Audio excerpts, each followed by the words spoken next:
സൂറത്തുൽ ബഖറയിലെ 171 വചനത്തിൽ വമസലുല്ലദീന കഫറു കമസലില്ലദീ യൻഇഖു ബിമാ ലാ യസ്മഉ ഇല്ലാ ദുആഅൻ വനിദാഅ എന്ന ഭാഗം വിശദീകരിക്കുകയായിരുന്നു കഴിഞ്ഞ എപ്പിസോഡിൽ നമ്മൾ.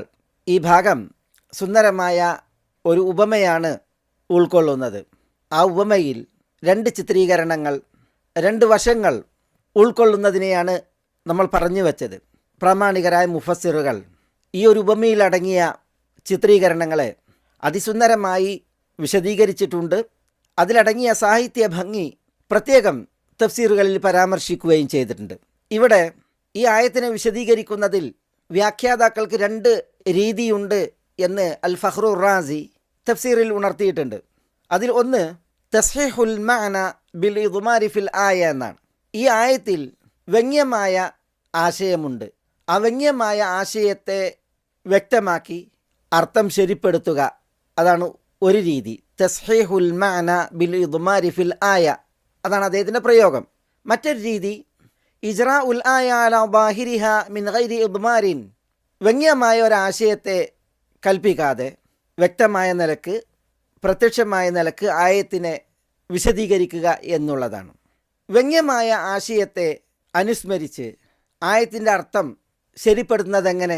അദ്ദേഹം പറയുന്നത് വമസലു മൻ യദ്ഉല്ലദീന കഫറു ഇലൽ ഹഖ്, സത്യത്തിലേക്ക് അവിശ്വസിച്ചവരെ ക്ഷണിക്കുന്നവരുടെ ഉപമ കമസലില്ലദീ യൻഇഖു, കാലിക്കൂട്ടങ്ങളോട് ഒച്ച വെക്കുന്നവൻ്റെ ഉപമ പോലെയാണ് എന്നാണ്.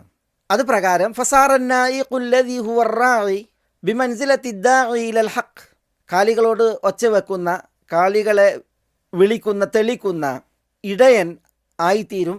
ബിമൻസിലത്തി ദാഇ ഇലൽ ഹഖ്, സത്യത്തിലേക്ക് ക്ഷണിക്കുന്നവൻ്റെ സ്ഥാനത്ത്. ഈ സത്യത്തിലേക്ക് ക്ഷണിക്കുന്നത് ആരാണ്?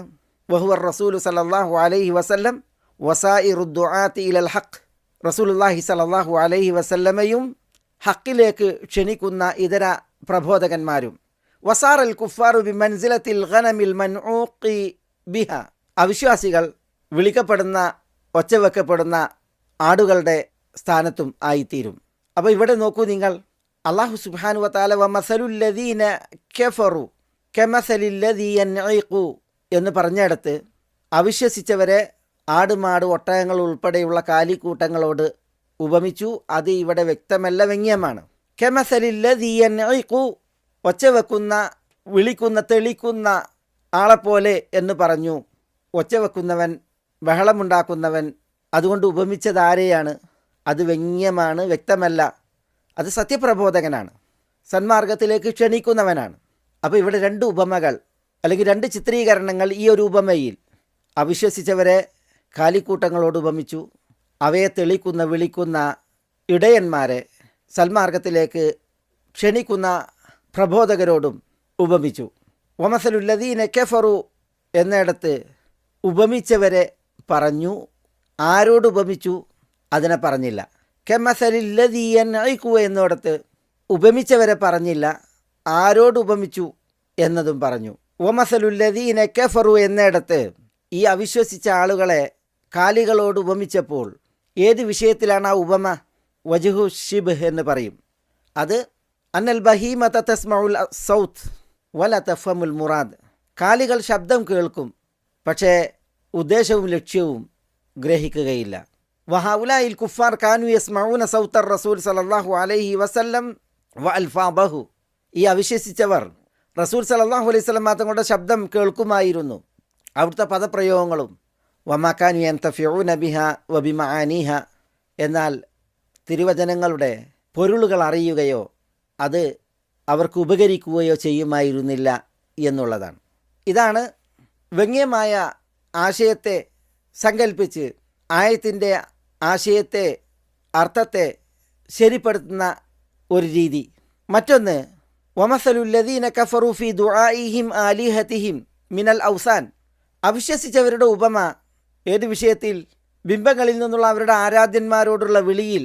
കമസലിന്നായിഖി ഫി ദുആഇഹി മാ ലാ യസ്മഉ കൽ ഗനം വമാ യജ്രി മജ്റാഹ മിനൽ ബഹായിം, ആടുകളെപ്പോലെ അല്ലെങ്കിൽ ആടുകളുടെ സ്ഥാനത്തുള്ള കാലിക്കൂട്ടങ്ങൾ താൻ വിളിക്കുന്നത് അവ കേൾക്കുകയില്ല, എന്നിട്ടും അവയെ വിളിക്കുന്ന തെളിക്കുന്ന ഇടയൻ്റെ ഉപമയാണ്.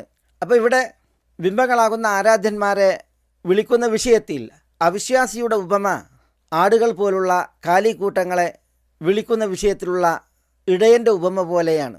ഇവിടെ ഈ ബിംബങ്ങളെ, വിഗ്രഹങ്ങളെ കാലിക്കൂട്ടങ്ങളോട് ഉപമിക്കുകയാണ്. കാലിക്കൂട്ടങ്ങളെ വിളിക്കുന്നവൻ തൻ്റെ വിളിയിലെ പൊരുളും ആശയവും അവരെ ഗ്രഹിപ്പിക്കാനായില്ലെങ്കിലും ഒച്ചയെങ്കിലും കേൾപ്പിക്കാനാകും. പക്ഷെ കല്ലിനെ വിളിക്കുന്നവൻ, മരത്തിനെ വിളിപ്പിക്കുന്നവൻ ആരെ എന്ത് കേൾപ്പിക്കാനാണ്? ഏതായാലും ഈ ഒരു ആയത്തിൽ അല്ലാഹു സുബ്ഹാനഹു വ തആല അവിശ്വാസികളുടെ വഴികേട് അത് എത്രമേൽ എന്ന് ബോധ്യപ്പെടുത്തുവാൻ ഒരു ഉപമയാണ്. ആ ഉപമയിൽ അല്ലാഹു സുബ്ഹാനഹു വ തആല രണ്ട് കാര്യങ്ങൾ ഉപമയിലൂടെ തന്നെ ചിത്രീകരിക്കുന്നു. വമസലുല്ലദീന കഫറു, അവിശ്വാസികളുടെ ഉപമ അത് കാലികളുടെ ഉപമ. പക്ഷേ കാലികൾ എന്നതവിടെ വ്യംഗ്യം. കമസലില്ലദീ യൻഈഖു, തെളിക്കുന്നവൻ്റെ, വിളിക്കുന്നവൻ്റെ ഉപമ. ഈ തെളിക്കുന്നവൻ വിളിക്കുന്നത് വൻ എന്നതുകൊണ്ട് ഉദ്ദേശവും തെളിക്കുന്നവനെയും വിളിക്കുന്നവനെയും ഉപമിക്കുന്നതും സത്യത്തിലേക്ക് ക്ഷണിക്കുന്ന, പ്രബോധനം നടത്തുന്ന ആളുകൾ. അപ്രകാരം ബിംബങ്ങളിൽ നിന്നും വിഗ്രഹങ്ങളിൽ നിന്നുമുള്ള ആരാധ്യന്മാരെ വിളിക്കുന്ന വിഷയത്തിൽ അവിശ്വാസിയുടെ ഉപമ മിണ്ടാപ്രാണികളോട് ഒച്ചവെക്കുന്ന, അവയെ വിളിക്കുന്ന, തെളിക്കുന്ന വ്യക്തിയുടെ ഉപമ. ഇങ്ങനെ പണ്ഡിതന്മാർ ഈ ആയത്തിനെ തഫ്സീർ ചെയ്യുമ്പോൾ ഇതിൽ ചില വ്യംഗ്യമായ ആശയങ്ങളുണ്ട്. എന്നാൽ ആ വ്യംഗ്യമായ ആശയത്തെ ഈ ആയത്തിൽ പറഞ്ഞ മസലുല്ലദീന കഫറു കമസലില്ലദീ യൻഈഖു എന്നീ പദപ്രയോഗങ്ങൾ വിളിച്ചറിയിക്കുന്നു. വ്യംഗ്യമായതിനെ ഈ പദപ്രയോഗങ്ങൾ വ്യക്തമാക്കുന്നു. അതുകൊണ്ടാണ് ഈ രീതിയിൽ പ്രാമാണികർ ആയത്തിന് വ്യംഗ്യമായതിനെ ഉണർത്തി ആയത്തിൻ്റെ ആശയം, അതിൻ്റെ ശരിയായ അർത്ഥം ഇങ്ങനെയാണ് എന്ന് വിശദീകരിച്ചത്. എന്നാൽ ഇമാം അൽ ഫഖ്റുർ റാസി റഹ്മത്തുള്ളാഹി അലൈഹി, അതേപോലെ ചില പ്രാമാണികരായ മറ്റു മുഫസ്സിറുകൾ ഇവിടെ വ്യംഗ്യമായ ആശയങ്ങളൊന്നുമില്ല, ഈ ആയത്തിൻ്റെ ബാഹ്യം അറിയിക്കുന്നത് പോലെ തന്നെ ആശയം വളരെ വ്യക്തമാണ്. ഉദ്ദേശം വമസലുല്ലദീന കഫറു ഫീ ഖില്ലത്തി ഉഖൂലിഹിം ഫീ ഇബാദത്തിഹിം ലിഹാദിഹിൽ ഔസാൻ, ഈ ബിംബങ്ങളോടുള്ള അവിശ്വാസികളുടെ ആരാധനയുടെ വിഷയത്തിൽ അവരുടെ ബുദ്ധിക്കുറവ്, അതിൻ്റെ ഉപമ കമസലി റാഇ ഇദാ തകല്ലം മഅൽ ബഹായിം, ഒരു ഇടയൻ തൻ്റെ കാലികളോട് സംസാരിച്ചാൽ ആ ഇടയൻ്റെ ഉപമയാണ്. ഫകമ അന്നഹു യുഖ്ദ അലാ ദാലിക റാഇ ബിഖില്ലത്തിൽ അഖൽ ഫകദ ഹാഹുന, ഒരാൾ തൻ്റെ കാലികളോട് സംസാരിക്കുകയായാൽ അയാൾ ബുദ്ധിക്കുറവുള്ളവനാണെന്ന് വിധിക്കപ്പെടുന്നത് പോലെ തന്നെയാണ് ഇവിടെയും കാര്യം എന്നുള്ളതാണ്.